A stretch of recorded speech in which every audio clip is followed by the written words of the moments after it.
We just got home from a 10-hour road trip. We haven't been home in 5 weeks, and my starter has been on 1 feeding in the last 5 weeks. So we're gonna feed it and see what it's looking like tomorrow. I know it's gonna be fine, but let's see if we can bake something tomorrow with it. We're gonna put it in a new jar because this one's like crusty dusty along the edges because it's been sitting for so long. The top's kind of like a darker color, but it's fine. It's just because it's been sitting there. Normally it's like covered in hooch, so I'm kind of surprised it's not, because normally there's like a ½ inch of hooch sitting on top of the starter. I'm gonna put about this much. I don't really ever measure anymore. I used to always measure, and now I just go off of texture. Do like that much of flour, and we're gonna do, this is like bread flour.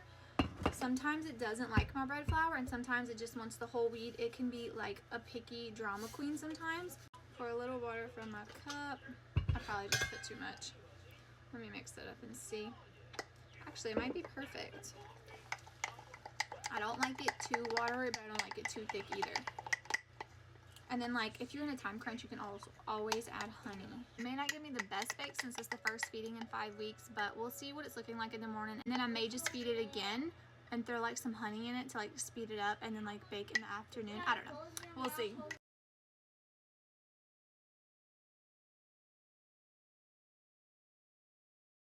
It's time to throw together the bread. Tared my scale. Now I'm gonna do 150 grams of starter. Wait, we are not in grams, we are in ounces. Okay, 150 grams of starter.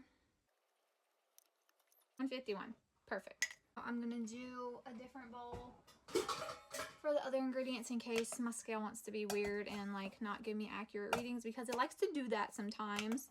325 grams of warm water. I'm using well water.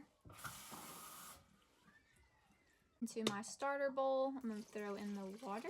And 20 grams of oil. You can use grapeseed oil, avocado oil, olive oil. We just did olive oil today. I'm going to do 25 grams of honey.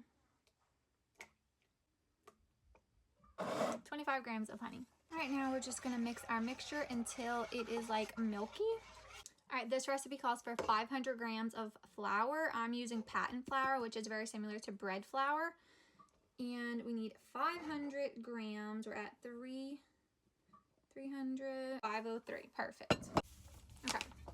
We're at 11. That's fine. We'll just stick with 11. So got my salt in here, and then we're just going to pour it into there. And we're going to mix that until it comes together, and then we're going to let it rest for about an hour or so.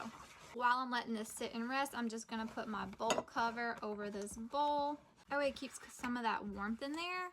How cute is that? So it's been about 45 minutes, and it's time to do some stretch and folds. I'm just doing one batch of stretch and folds. I like to wet my hand with it, and then I'm gonna let it rest for about 4 hours or so, and then I am gonna probably let it rest for an additional 2 hours. I really want my bread tonight, so I may just stay up late to do it, but that's my stretch and fold. You just pull up an edge and then go over on itself and tuck it in. But that's like a nice pretty ball right now. We're doing sourdough the lazy way today. I'm just gonna oil the sides of the bowl that I have it in, and I'm gonna rub the oil just like on top of the dough.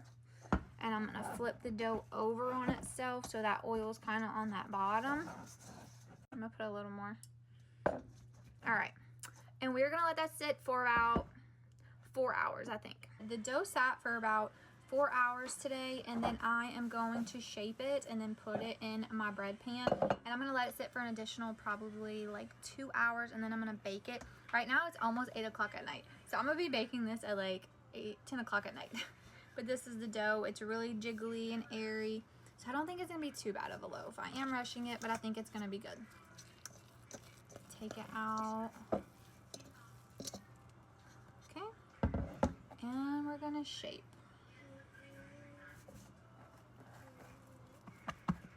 It's really fluffy.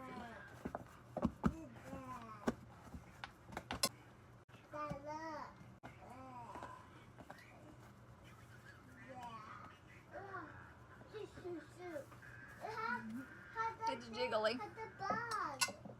All right, so we have seam side down, and we're gonna let this This proof for about 2 hours. I had this proofing in the oven for 2 hours with the oven light on, and this is how big it is. It's huge. So what I'm gonna do is I got my oven preheating for 400 degrees. We're gonna bake this for 30 minutes with this loaf pan on top. I buttered it, and we're gonna put it like this right on top. I don't have a water bottle, but I just wet my fingers, and I'm gonna spray the water on top just to create some moisture. You can see the little water droplets on top. That's gonna create steam, making a soft crust. Well, like you and Dad can have one, and then I can have one. Okay. Because this one has a load of icicles. All right, we have to kind of pry it open. Lift it up off the bread.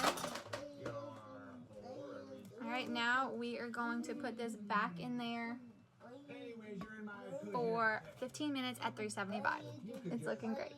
Here it is. It's so beautiful and huge. So let's check the internal temperature. We want it to be around 205. It's perfect. We got it. It's hot. Oh my gosh, it's so beautiful. And as a timestamp, it's 11:20 at night. We want a slice of warm sourdough bread with some homemade jelly. So we're gonna cut into it. It may be gummy, but it's okay. I won't cut the whole loaf tonight. I'm just gonna cut what we're gonna eat tonight. Ooh, and that's a pretty crown.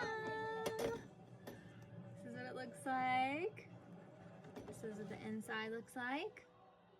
Very pretty. And we have some ambrosia apple butter that I made in 2020. So we're gonna open that up. Pop it open. I love apple butter. Cheers.